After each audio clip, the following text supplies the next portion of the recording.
Pamilya sa Egypt, sinalpok ng minibus. Ang lagay ng pamilya atin pong aalamin at ang ibang detalye ng balitang yan ibabahagi namin maya-maya.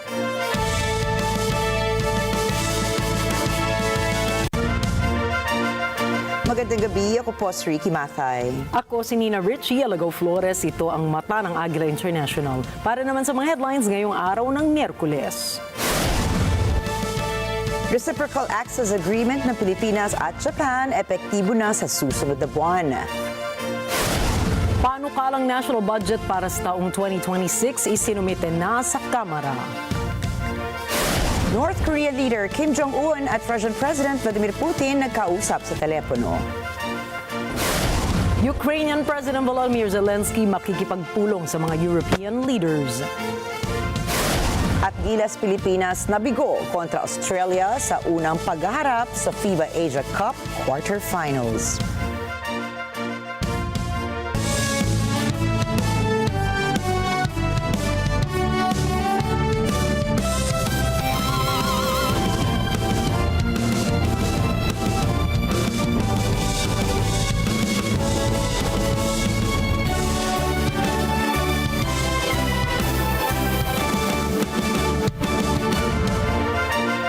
Epektibo na po sa susunod na buwan ang Reciprocal Access Agreement o RAA sa pagitan ng Pilipinas at ng Japan. Inaasahang mas mapapalakas pa nito ang defense capabilities ng Pilipinas para labanan ang mga posibleng banta sa soberanya ng bansa. Ayon sa Japanese Embassy sa Manila, magiging epektibo ang military access deal sa September 11, 2025. Layo nito na patatagin ang interoperability ng Manila at Tokyo at ipakita ang kahandaan ng dalawang estado sa pagresponde sa mga kinaharap nilang mga hamon. Tinawag naman ng Department of Foreign Affairs o DFA na isang uri ng Status of Visiting Forces Agreement ang RAA ng Pilipinas at Japan. Isang legal and administrative framework anya ito para sa paglabas-masok ng mga defense forces ng dalawang bansa. Sa kabila nito, nilinaw ng kagawaran na ang RAA ay hindi isang basing agreement o kasunduan na magtatayo ng base tulad ng mga EDCA sites ang ibang bansa sa Pilipinas. Paghahain naman ng panibagong diplomatic protest ng Pilipinas laban sa dangerous maneuvers ng China sa Baho de Masinloc noong August 11. Tiniyak ni Foreign Affairs Secretary Maria Teresa Lazaro magiging maingat sa issue kasabay ng pagiging bukas ng Pilipinas na magsagawa ng diplomatikong dialogo sa China para pahupain ang tensyon. Naniniwala naman ang kalihim na dapat pairali ng Pilipinas at ng China ang international regulations for preventing collisions and sea and safety of life at sea convention na dalawang nangingibabaw na conventions sa issue. Naisumite na ng Malacanang sa Kamara de Representantes ang panukalang 6.793 trillion pesos na national budget ng gobyerno ng Pilipinas para sa susunod na taon. Ayon sa Department of Budget and Management o DBM, malaki ang naging alokasyon ng kagawaran sa social services kung saan sakop nito ang edukasyon, kalusugan at social protection. Kabilang din sa prioridad sa national budget ay ang agrikultura, public works at infrastructure, depensa, transportasyon, labor at hudikatura. Tinukoy naman ng kagawaran na ang panukalang budget ay 7% mas mataas sa kasalukuyang budget ng gobyerno. Sa ngayon, target ng Kamara na tapusin ang budget deliberations sa Oktubre para mabigyan ng sapat na panahon ng Senado na talakayin ito. Ang National Expenditure Program ay magsisilbing basehan ng General Appropriations Bill o GAB na pagtitibayin ng Kongreso at magiging General Appropriations Act naman o GAA sa sandaling mapirmahan ng Pangulo bilang ganap na batas. Nabawasan naman po noong June 2025 ang mga naitalang krimen ng Philippine National Police o PNP. Ayon kay PNP Chief General Nicolas Torre III, mula August 2024 hanggang June 2025, bumaba sa 177,735 crime incidents ang naitala ng PNP mula sa dating 192,677 sa parehong panahon ng nakaraang taon. Mula rito, nagkaroon ng 7.75% na pagbaba sa bahagdan ng mga krimen sa bansa. Nakaaresto naman ang PNP na mahigit sa 190,000 na mga drug suspects. Mula po yan sa mahigit 153,000 bloodless anti-narcotics operations sa pagitan ng July 2022 at August 2025.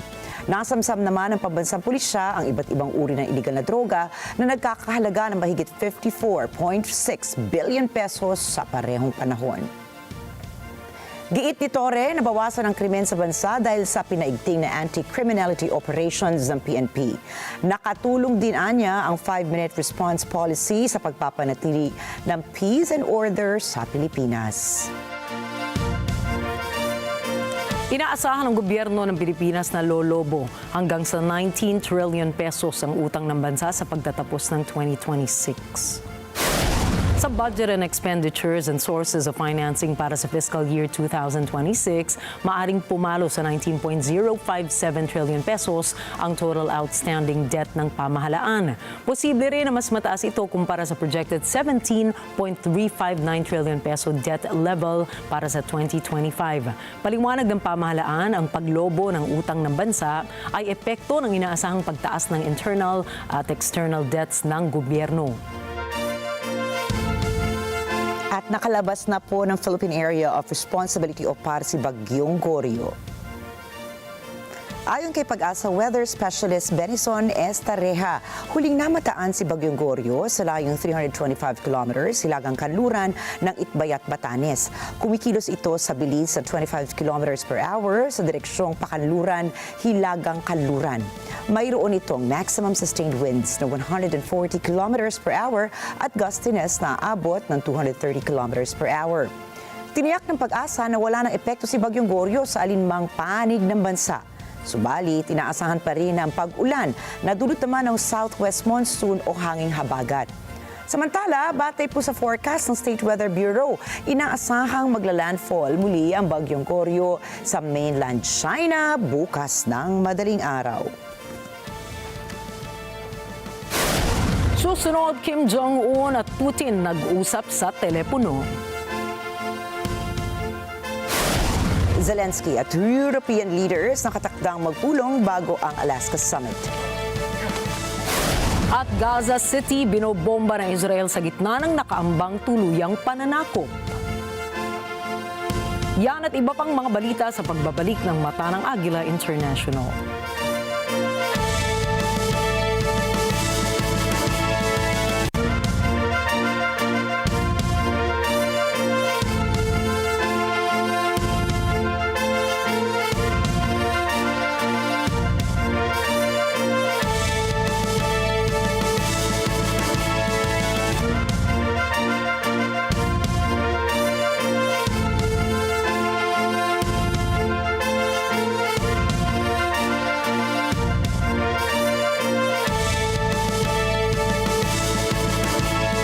Running gets better when it's done together.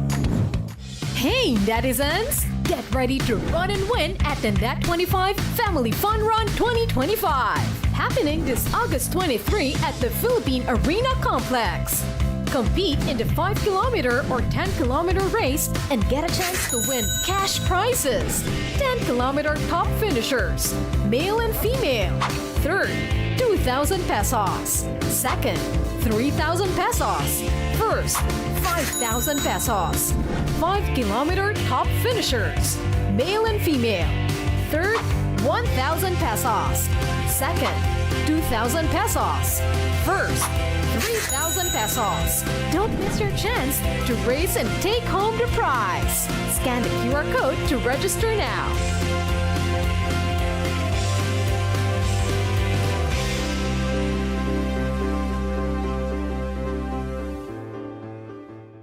Sa buwan ng Agosto, sabay-sabay nating ipagdiwang ang buwan ng wika.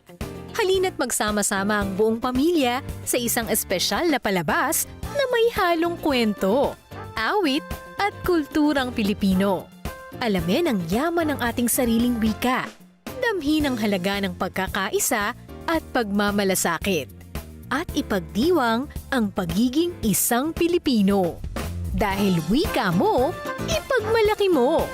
Yan ang ating aabangan dito lang sa Ito Ang Tahanan ngayong Sabado't Linggo alas 8 hanggang alas 9 ng umaga sa Net 25.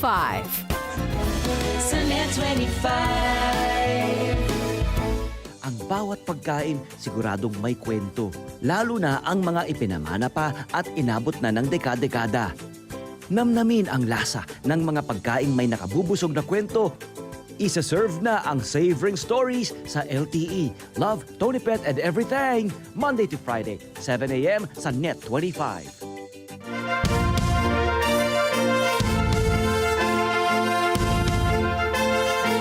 Arestado ang asawa ng nakakulong na dating Pangulong Yoon Suk-yeol na si Kim Kyun-hee. 국민 여러분께 저같이 아무것도 아닌 사람이 이렇게 심려를 끼쳐서 진심으로 죄송합니다. 수사 잘 받고 나오겠습니다. Naglabas na ng arrest warrant ang Seoul Central District Court laban kay Kim Kyun-hee kung saan nahaharap ito sa iba't ibang krimen gaya ng bribery, stock manipulation at pakikialam sa pagpili ng mga kandidato. Ang pag-imbestiga kay Kim ay bahagi ng isa sa 3 special prosecutor na naglunsad ng investigasyon sa ilalim ng bagong liberal government na target ang pagkapangulo ni Yoon. Hiniling ng prosekusyon ang pagkaresto sa may bahay ni Yoon dahil sa posibilidad na manipulahin nito ang ebidensya at makialam sa investigasyon laban sa kanilang mag-asawa. Si Yoon ay tinanggal sa pwesto noong Abril at muling naaresto noong Hulyo matapos ang pagpapatupad nito ng temporary martial law noong Disyembre ng nakaraang taon. Kasalukuyan ding nasa kulungan si former President Yoon Suk-yeol habang nahaharap siya sa paglilitis ng kanyang mga kaso katulad ng abuse of power, falsification of martial law documents at obstruction of official duties. Hindi nagbigay pa ng pahayag si Kim noong dumalo ito sa korte at nasa kustodiya na siya sa detention center sa Southern Seoul na hiwalay sa kulungan ni Yoon. Nakausap na sa telepono sina North Korean leader Kim Jong-un at Russian President Vladimir Putin. Kinumpirma ng KCNA News na tinalakay ng 2 lider ang tungkol sa strategic agreement na kanilang nilagdaan noong nakaraang taon. Nagpasalamat din po si President Putin sa pagsuporta at pagtulong ni Kim sa pagpapalaya ng Kursk region sa Western Russia. Pinuri rin niya ang katapangan, kabayanihan at pagsasakripisyo ng mga taga-North Korea. Nangako rin sina Kim at Putin na lalong palalakasin pa ang kooperasyon ng Russia at North Korea sa hinaharap. Matatandaang tinulungan ng Pyongyang ang Russia sa opensiba nito sa Ukraine. Ayon sa mga war analysts, iniestimang aabot sa 10,000 North Korean troops ang deploy ni Kim para tulungan ang Moscow sa pakikipagdigma nito sa Kyiv. Iniulat naman ng intelligence unit ng Ukraine na posible pang madagdagan ang mga ide-deploy na sundalo ni Kim sa Ukraine.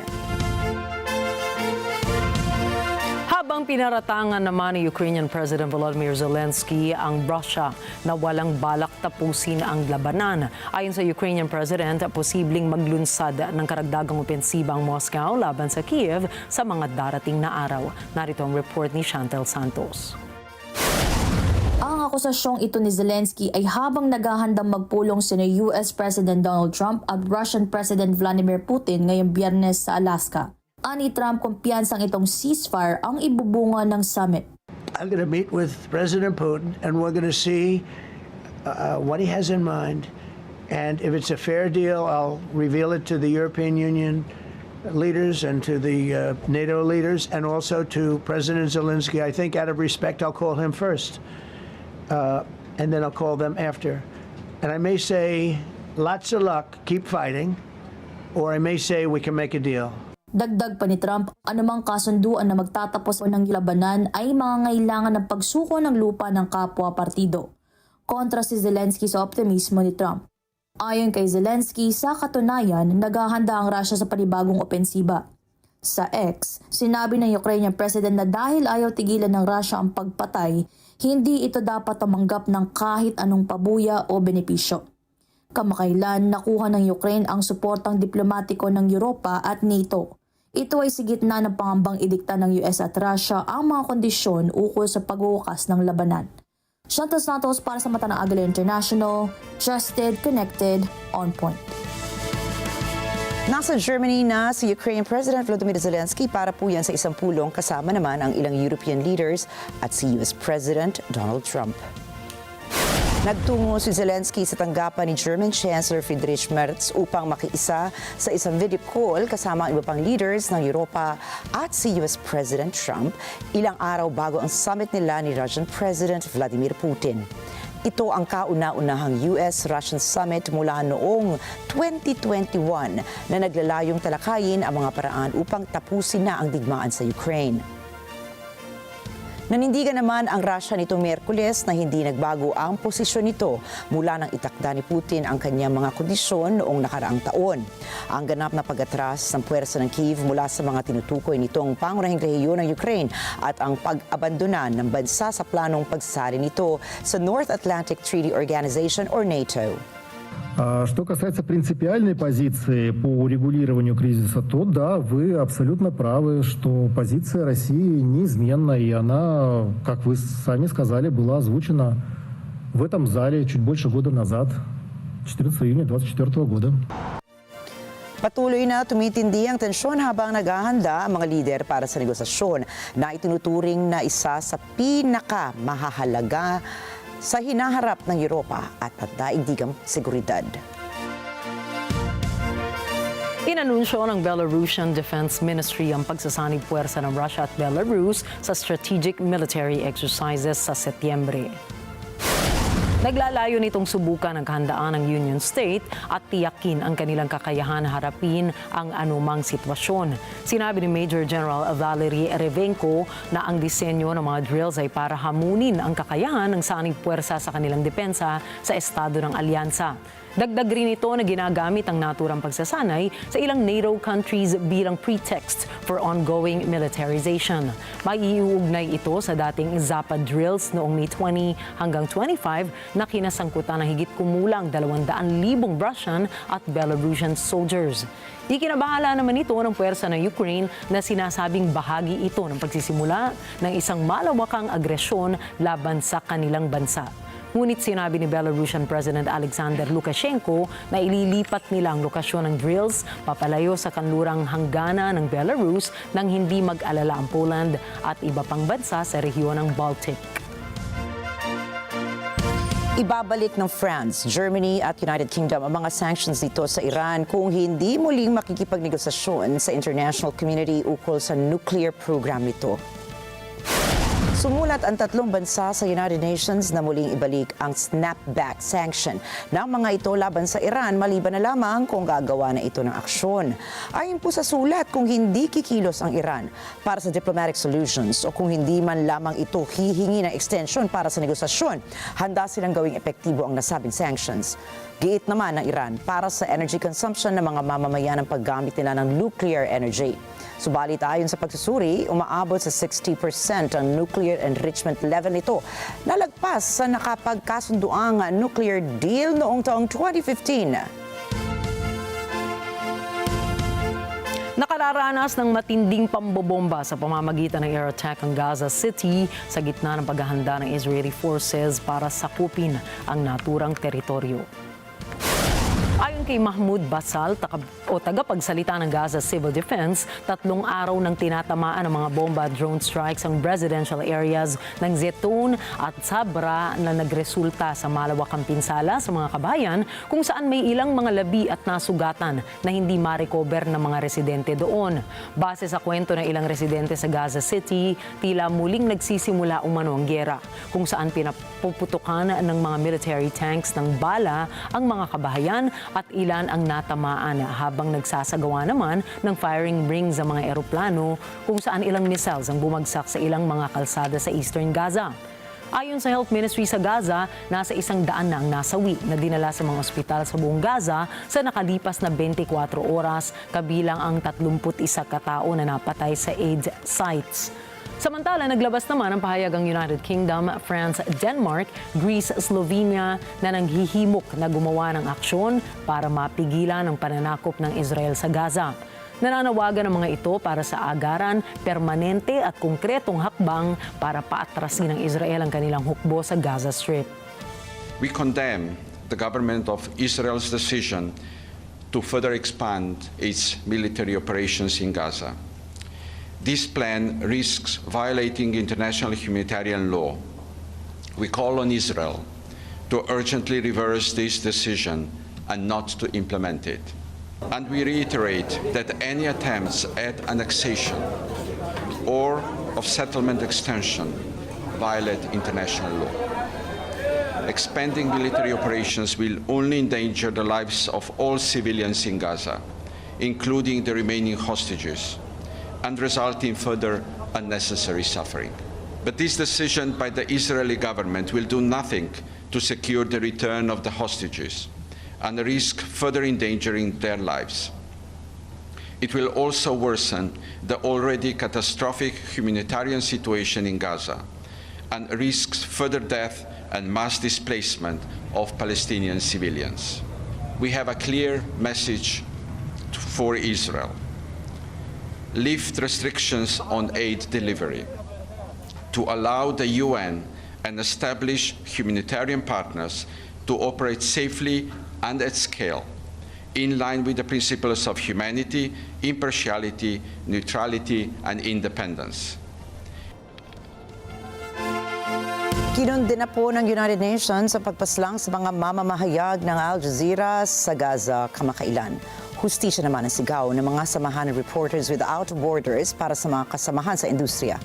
Narito ang report ni Anjo Milano.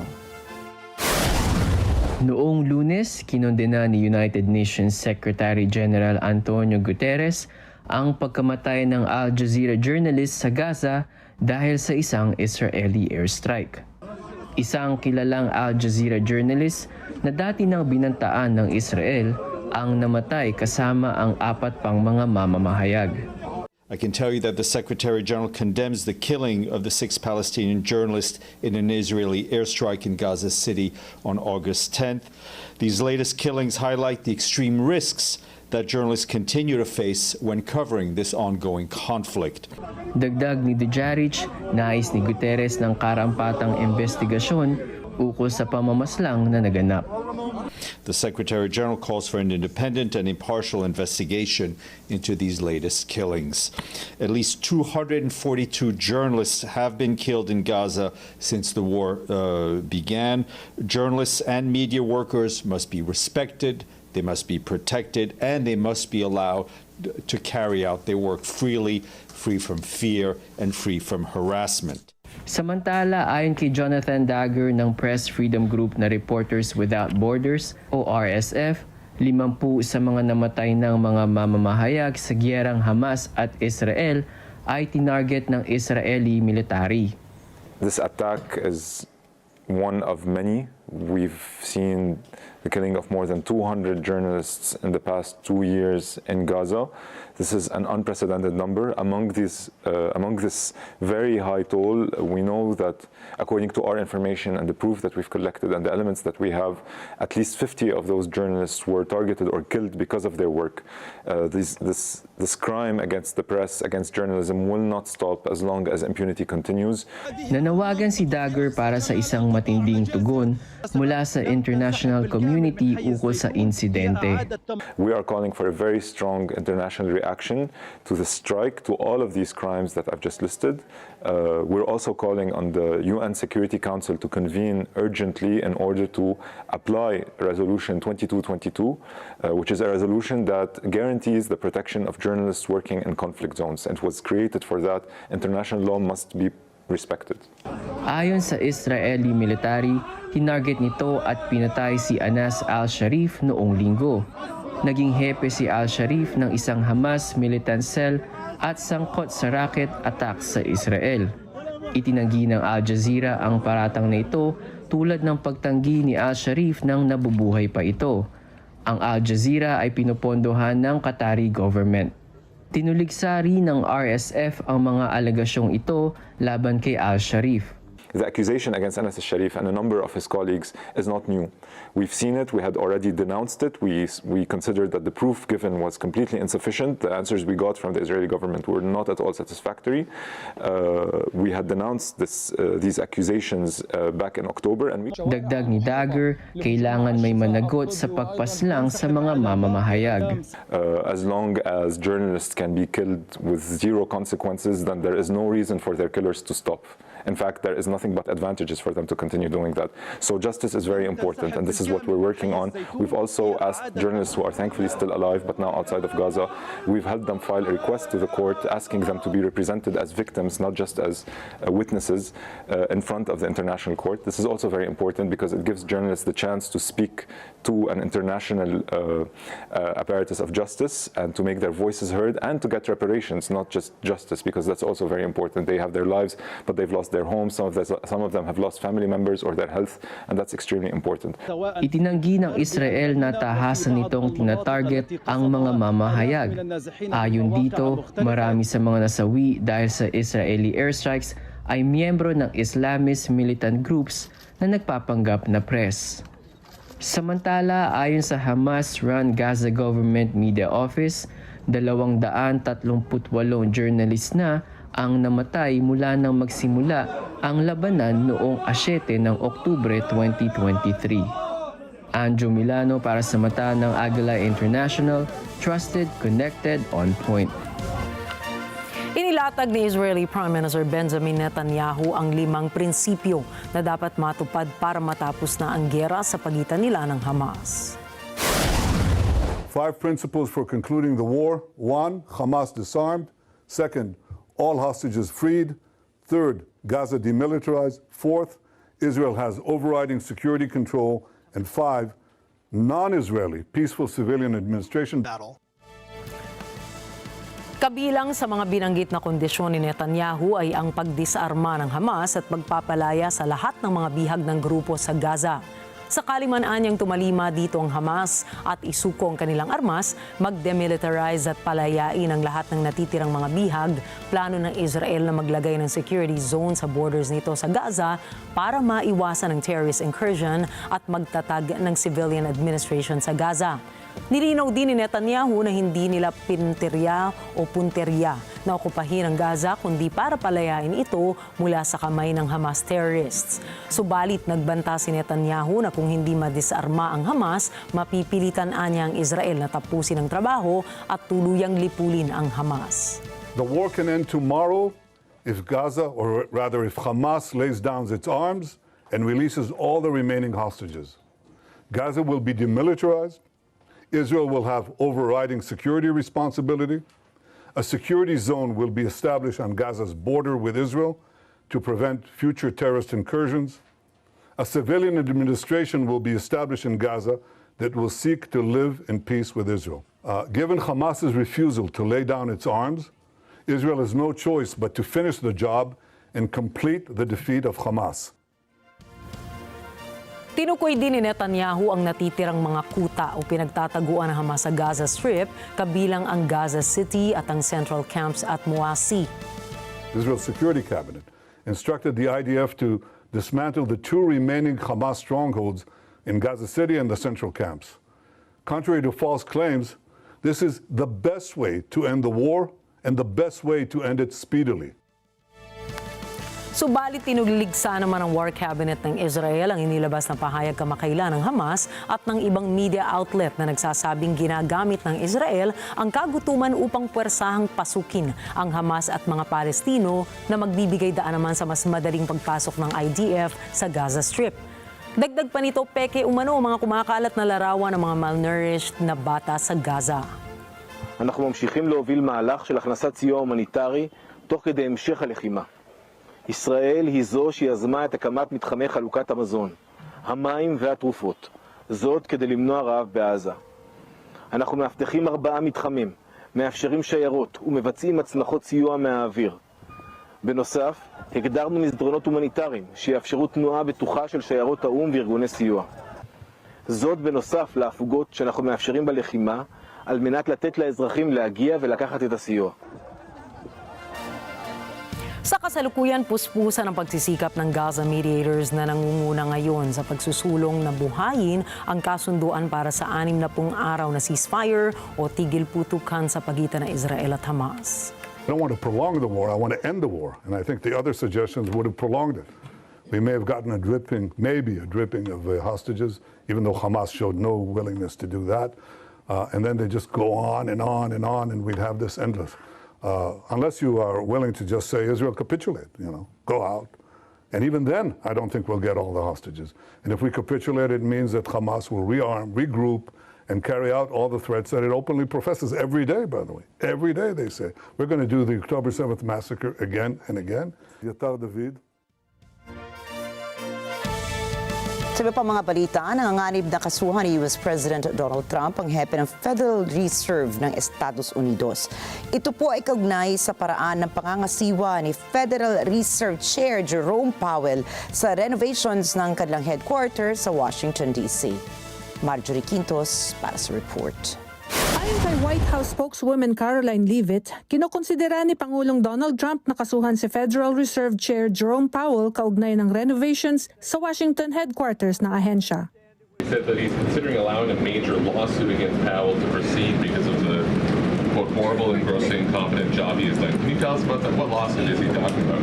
He's considering a lawsuit, and I won't speak on it any further. I will allow the president to do that himself. Is it fair to say the administration is considering suing the Fed chair over this renovation? That's what the president is saying. Has he had discussions with anyone about this, or is this just like how advanced is this right now? At this moment in time, the president is considering a lawsuit against the Fed, and I will leave it to him to comment further on it. Kamakailan pinasaringan ng Pangulo sa isang social media post ang posibilidad na ito. At ang pahayag na ito ni Leavitt ay sinasabing dagdag pressure sa leader ng US Central Bank na kaltasan na ang interest rates ng bansa. Ayon sa mga opisyal ng White House, iniimbestigahan ng mga ito ang renobasyon ng dalawang makasaysayang gusali ng Fed.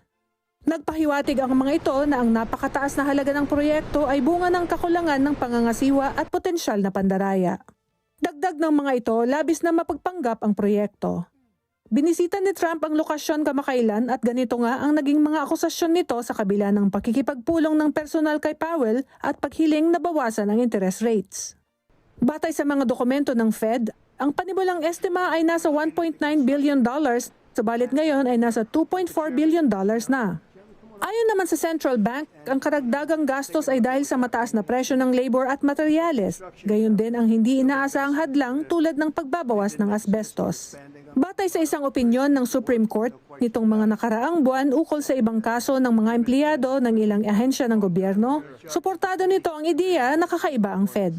At hindi pinapayagan ng batas ang Pangulo na sibakin ang isang Fed chair dahil sa pagkakaiba ng pananaw ukol sa direksyon ng monetary policy ng bansa. Marjorie Quintos para sa Mata ng Agila International. Trusted, connected, on point. Inilipat na ng Mexico sa Estados Unidos ang 26 na mga bilanggo na umano'y may mataas na posisyon sa mga drug cartels tulad ng Jalisco, New Generation at Sinaloa cartel. Ayon sa mga opisyal ng Estados Unidos, kabilang sa mga ito mga key operatives na nasasangkot sa systemic violence at organized crime. Kinilala ng Mexico ang mga bilanggo bilang banta sa pampublikong seguridad. Bagaman hindi pinangalanan ng karamihan, isa sa mga inilipat ay si Roberto Salazar na nahaharap sa kasong pagpatay sa isang deputy sheriff sa LA County. Inilipat din ang isang babaeng akusado ng drug trafficking noong 2016 hanggang 2017, ngunit hindi tiyak kung kabilang siya sa naiulat na 26 na kriminal. Nabatid na ang extradition ay isinagawa sa kondisyon na walang isa man sa kanila ang haharap sa death penalty, isang patakaran na matagal nang pinaninindigan ng pamahalaan ng Mexico. Gayunman, ito ang pangalawang malakihang extradition ngayong taon, kasunod ng 29 katao na inilipat sa US noong Pebrero, kabilang dito si Rafael Caro Quintero, ang itinuturong utak sa pagpatay sa DEA agent na si Enrique Kiki Camarena noong 1985. Idineklara naman po ni US President Donald Trump ang isang public safety emergency sa Washington, D.C. Ito'y matapos tumaas ang bilang ng mga krimen at insidente ng kaguluhan doon. Narito ang report ni Rosel Feria. Gamit ang mga salitang kawalan ng batas sa kabisera, pinangatwiranan ni Pangulong Donald Trump ang pag-takeover nito sa Washington DC Police at ang pagde-deploy ng may 800 National Guards. Every American has a constitutional right to be able to access and petition their government in safety, and countless federal officials and employees likewise have the right to carry out their jobs in peace without being shot. Dagdag ng Pangulo, ang isyu ng krimen ay may diretsyong epekto sa pagpapatakbo ng federal government kung kaya't banta ito sa bansa. This issue directly impacts the functioning of the federal government and is a threat to America, really. It's a threat to our country. Binanggit din ni Trump na hindi sa DC matatapos ang aksyon tulad nito dahil marami pa anyang mga lugar sa bansa ang nangangailangan ng paglilinis pagdating sa krimen. We have other cities also that are very bad. You look at Chicago, how bad it is. You look at Los Angeles, how bad it is. We have other cities that are very bad. New York has a problem. And then you have, of course, Baltimore and Oakland. We don't even mention that anymore. They're so far gone. We're not going to let it happen. We're not going to lose our cities over this. And this will go further. We're starting very strongly with DC, and we're going to clean it up real quick, very quickly, as they say. Dagdag ng Pangulo, ang pag-uutos na ito ay magbibigay pahintulot sa kapulisan na tumugon ng mas agresibo sa mga konfrontasyon. Love to spit in the face of the police as the police are standing up there in uniform. They're standing and they're screaming at them an inch away from their face, and then they start spitting in their face. And I said, you tell them, you spit and we hit, and they can hit real hard. It's a disgusting thing. I've watched that for years, for 3-4 years. I've watched them. Police are standing, and they're told, don't do anything under any such, so and you can see they want to get at it. And they're standing there, and people are spitting in their face, and they're not allowed to do anything. But now they are allowed to do whatever the hell they want. Inakusahan ng Pangulo ang Konseho ng Washington ng pagpapatupad ng no cash bail policy. The one thing that's central, no cash bail. Somebody murders somebody, and they're out on no cash bail before the day is out. Inilarawan ni Trump ang Washington na taguan ng mga kriminal at ng hindi napupulis na karahasan. Pinasinungalingan naman ito ni Washington Democratic Mayor Muriel Bowser at sinabing walang pagtaas ng krimen na nagaganap sa lungsod. Patunay dito anya ang pagbagsak sa pinakamababang antas ng violent crime noong 1 taon sa loob ng 3 dekada sa lungsod. Ayon sa DC Police Department, bumagsak ng 26% ang violent crime sa unang 7 buwan ng 2025 matapos ang 35% pagbagsak nito noong 2024. Sinabi rin na 7% ang kabuoang ibinaba nito noong nakaraang taon. Rosel Feria para sa Mata ng Agila International, trusted, connected, on point. Kinumpirma ng White House na gaganapin sa Anchorage, Alaska ang pagpupulong ni US President Donald Trump at Russian President Vladimir Putin. See all of you here again today. On Friday morning, President Trump will travel across the country to Anchorage, Alaska for a bilateral meeting with Russian President Vladimir Putin. The brutal war between Russia and Ukraine broke out under Joe Biden's incompetent leadership. But President Trump is determined to try and end this war and stop the killing. Ayon kay White House Press Secretary Caroline Leavitt, kanilang inaayos ang ilang mga detalye sa nasabing pagpupulong sa pang-49 na estado ng Amerika. Hindi kinumpirma ni Leavitt kung makakasama ba sa Alaska Summit o makakasama ba sa Alaska Summit si Ukrainian President Volodymyr Zelensky. Pero inilarawan ng White House na ang naturang summit ay isang listening exercise dahil sa isang partido lamang umano ang dadalo rito. Thanks so much, Caroline. We are learning that President Trump spoke with Ukrainian President Zelensky. I was curious if you can share any more details about their call, and did Zelensky give President Trump any red lines, any non-starters ahead of this summit on Friday? Look, I don't want to reveal the private conversations between the president and President Zelensky, but what I can tell you is that the president has deep respect for all parties that are involved in this conflict and are trying to bring this conflict to an end. After Special Envoy Witkoff returned from his meeting with President Putin in Russia, his first phone call was to President Trump. And President Trump's first phone call was to President Zelensky and to our friends in Europe to keep everybody in the loop about where the United States can see moving the ball forward to end this conflict. And so we continue to be very much engaged with President Zelensky and the Ukrainians, but also our allies in Europe as well. And then just deal will emerge from this meeting, or is he simply going to listen? I think this is a listening exercise for the president. Look, only one party that's involved in this war is going to be present. And so this is for the president to go and to get, again, a more firm and better understanding of how we can hopefully bring this war to an end. Makasaysayan ang lugar ng Alaska para sa parehong bansa ng Estados Unidos at Russia dahil nasa ilalim ito ng pamumuno ng Union of Soviet Socialist Republic o Soviet Union bago ito binili ng Estados Unidos noong taong 1867. Formal namang idineklarang parte ng United States of America ang Alaska noong 1959 sa termino ni former U.S. President Dwight Eisenhower.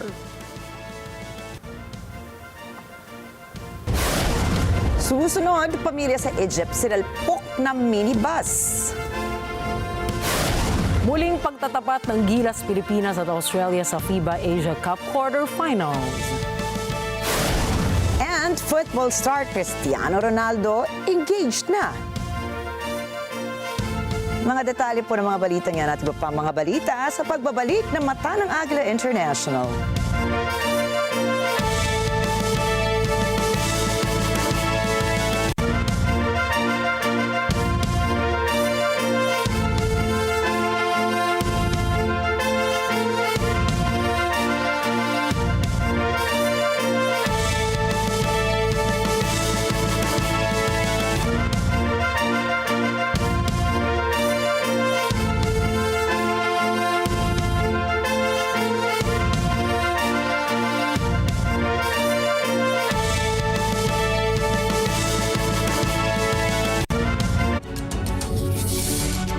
When a story starts with faith, it can only grow further and stronger. As time passes by, we learn about your story. In an institution of exceptional healthcare with genuine Christian compassion, we care about you. With a safe, secured, and sanitized environment, accompanied by a team of trusted healthcare professionals, we're built this way to serve you better. By providing affordable health services to general population, we want what's best for you. Because at New Era General Hospital, everyone matters.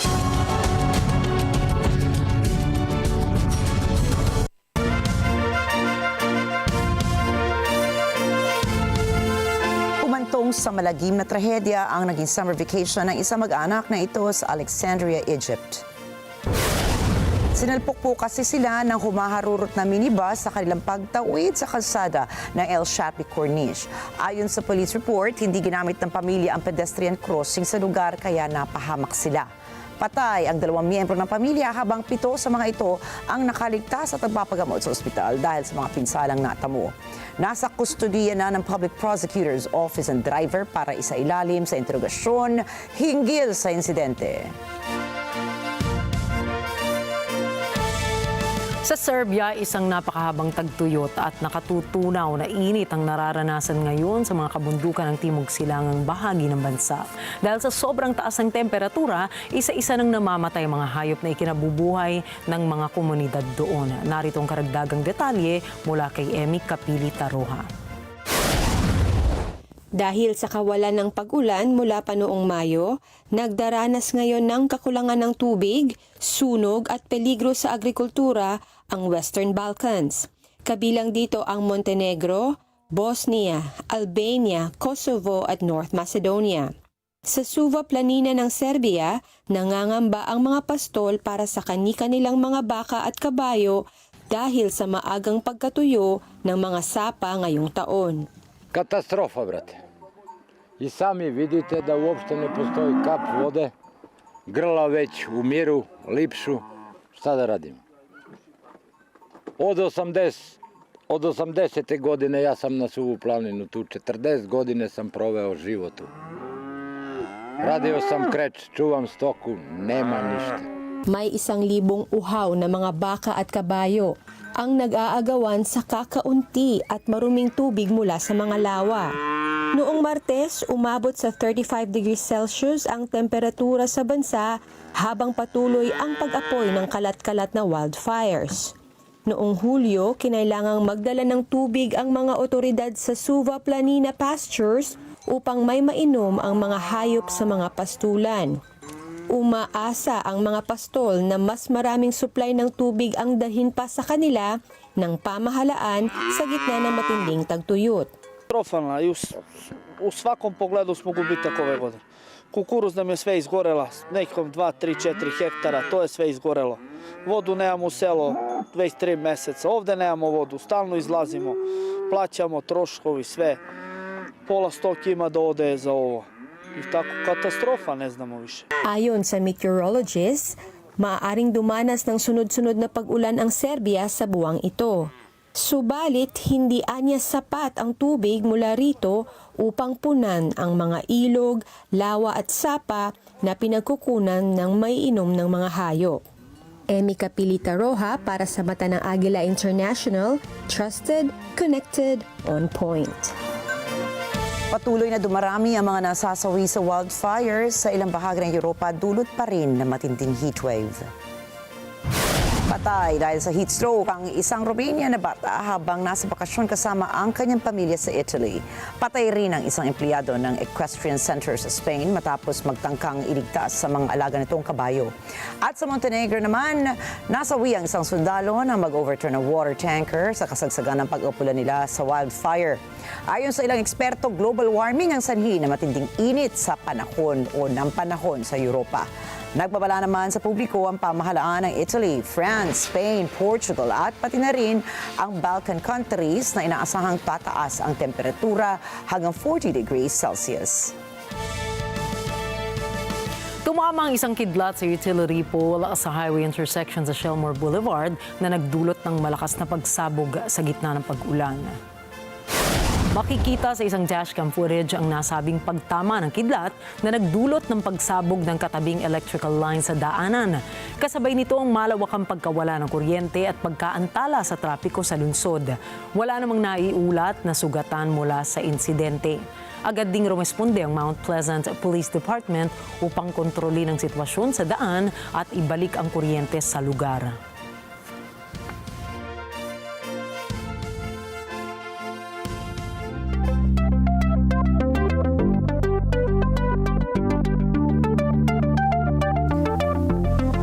Naging jam-packed ang tugtugan ng robot band na ito sa kanilang debut sa opening ceremony ng World Humanoid Robot Games sa Beijing, China.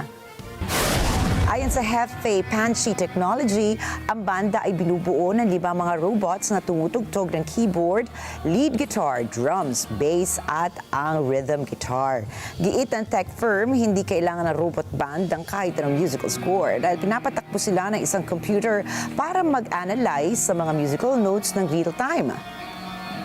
这是一份五线谱，我们的机器人呢进行电子化处理以后，然后就进行了一个智能化的一个动作解析。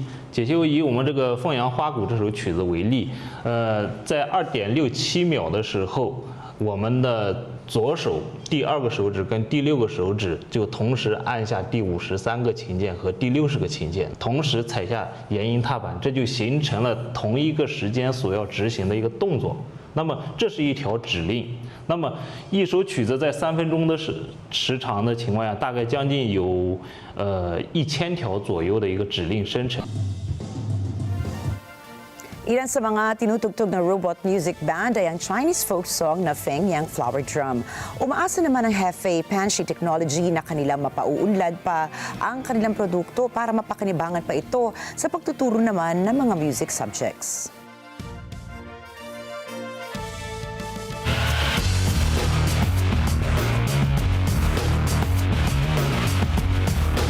Kinapos ang pambansang koponan ng Gilas Pilipinas kontra Australia sa kanilang knockout face-off sa quarterfinals ng 2025 FIBA Asia Cup.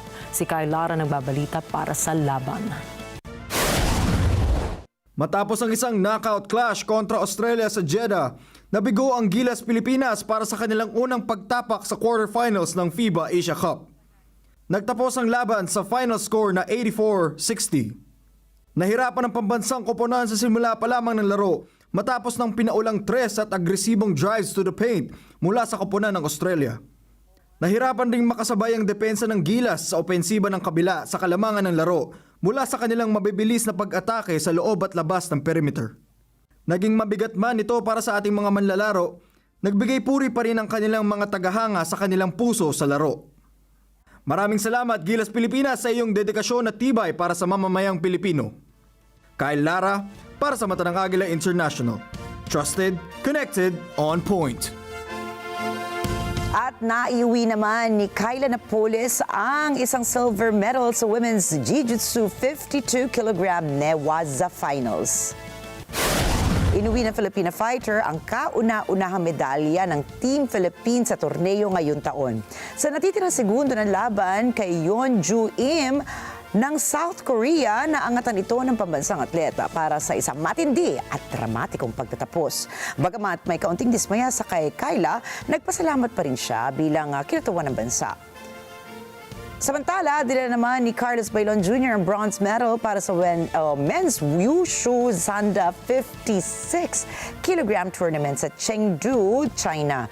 Napataob niya si Islam Karimov mula sa Kazakhstan sa final score na 2-0. Nang ibabaw si Bailon sa kanyang agresibong estilo ng kanyang opensa at depensa sa torneo.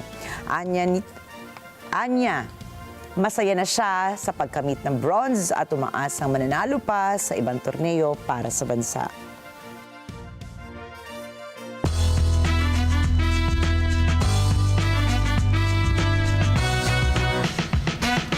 Engaged na ang football star na si Cristiano Ronaldo sa kanyang long-term partner na si Georgina Rodriguez. Ibinahagi ito ni Georgina sa pamamagitan ng kanyang Instagram post, kalakip nito ang larawan suot ang malaking diamond ring. Nagkakilala magkasintahan noong 2016 habang nagtatrabaho si Rodriguez sa Gucci store sa Madrid. Dati namang manlalaro ng Real Madrid at Manchester United si Ronaldo at kasalukuyan naman itong naglalaro para sa Al Nassr sa Saudi Arabia. Kamakailan lamang ay napagdesisyonan niyang manatili sa Saudi Pro League Club ng 2 pang taon. Bagamat hindi pa inilalantad ng magkasintahan ang detalye tungkol sa engagement ring, ngunit ayon sa mga ulat, tinatansyang nasa pagitan ng 25 hanggang 30 carats ang sukat nito at maaaring nagkakahalaga ng mahigit na $5 million.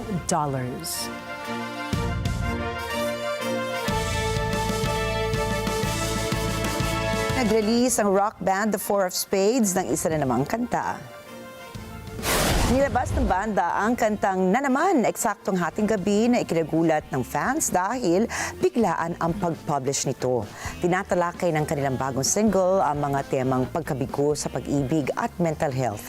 Ito na ang ikalawang awitin na inilabas ng Four of Spades matapos ang comeback song nito noong nakaraang buwan na Aura.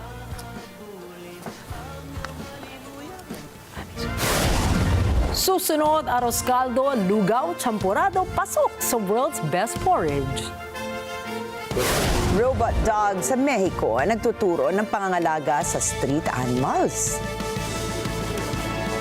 Detalye ng mga balitang yan sa pagbabalik ng Mata ng Agila International.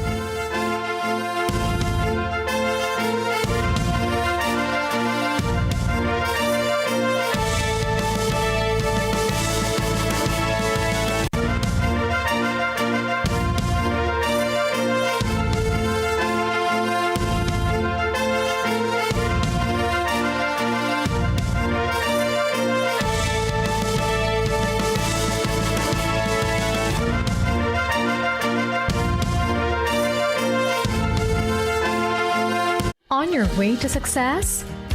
Start with the best. New Era University, where we guide every individual to their natural state of excellence. Enroll now, because New Era University awaits the future we can build together.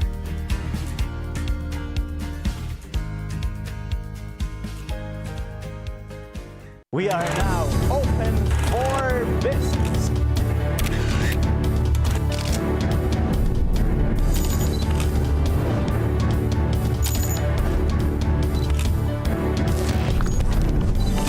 It is a signal to the world. We are open for business. Open for Business with Cesar Vallejos. Every Sunday, 9 p.m. Sunday 25.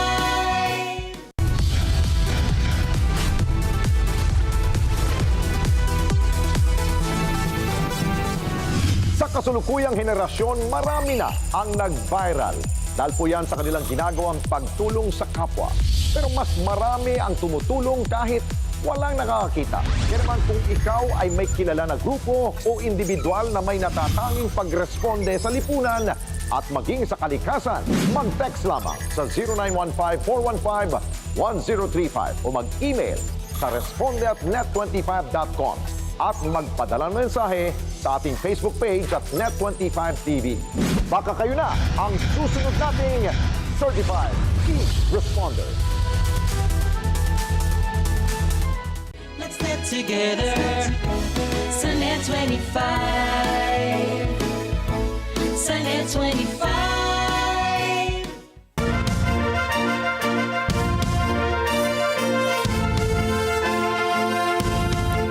Pasok sa world's best porridge ang arroz caldo, lugaw at champorado na pawang mga paboritong merienda ng mga Pinoy. Nakasama ang 3 paboritong Filipino foods sa listahan ng Taste Atlas. Nasa top 2 spot ang arroz caldo ng Pilipinas na nakakuha ng 4.3 out of 5 stars. At ayon sa website nito, na kahit nagmula ang arroz caldo sa Conchi ng China, dinevelop ng mga Pinoy ang lasa nito para sa mga Espanyol na nakatira sa Pilipinas noon. Nasa number 9 naman ang lugaw na may 4.1 stars out of 5. Madalas itong iluto ng mga ina ng tahanan para sa pamilya nilang may sakit. Pwede itong ihanda sa almusal, pwede ring merienda. Sumampa naman sa ika-19 na pwesto ang champorado ng Pilipinas. Nako, champion yan. Nakakuha ito ng 3.9 out of 5 stars. Gawa ito sa malagkit na bigas at cocoa powder at hinaluan ng gatas. Patok talaga ang Filipino cuisine sa mga dayuhan. Isa itong katunayan na may global appeal ang classic Filipino comfort food. Isang AI-powered robot dog na nagngangalang Waldog ang nagbigay ng kaaliwan habang naglilibot ito sa kalye ng Monterrey, Mexico. Pinondahan at pinangalanan nito ng Mexico Senator at animal activist na si Waldo Fernandez Gonzalez. Ang robot na ito ang nagsisilbi o magsisilbing boses ng mga stray animals na sila ay may trato naman ng mga tao ng responsable at may kabaitan. Sa Instagram post ni Gonzalez, sinabi nitong tutulong ang robot dog sa kalinisan ng kalye, pagtukoy sa mga lubak na kalsada at pagrehistro ng mga kapwa stray dogs. Sa ngayon ay bibisita muna si Waldog sa mga paaralan, plaza at iba pang lugar sa sakop ang Monterrey. Samantala, nakatulong naman ang mga robot dog sa US sa kanyang search and rescue operations matapos ang sunod-sunod na kalamidad at patuloy na pinapaunlad upang magamit pa sa iba't ibang sitwasyon.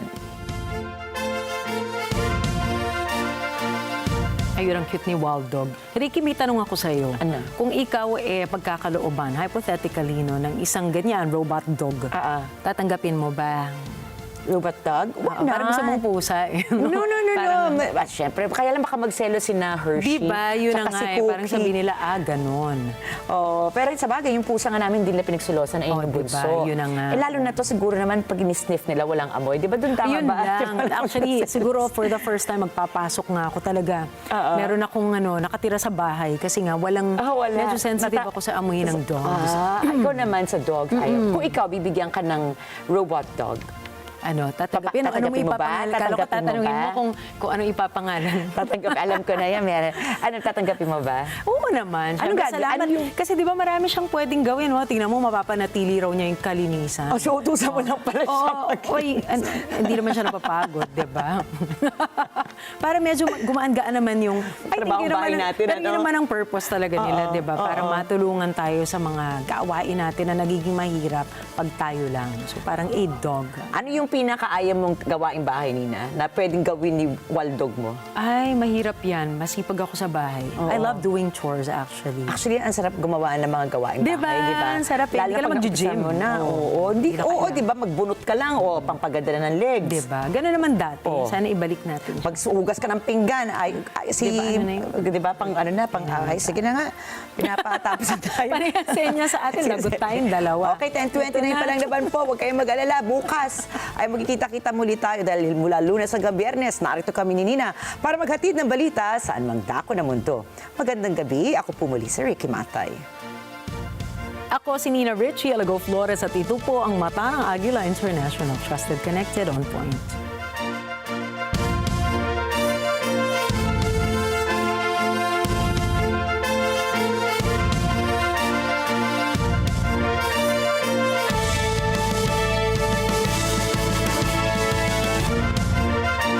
This program is supported by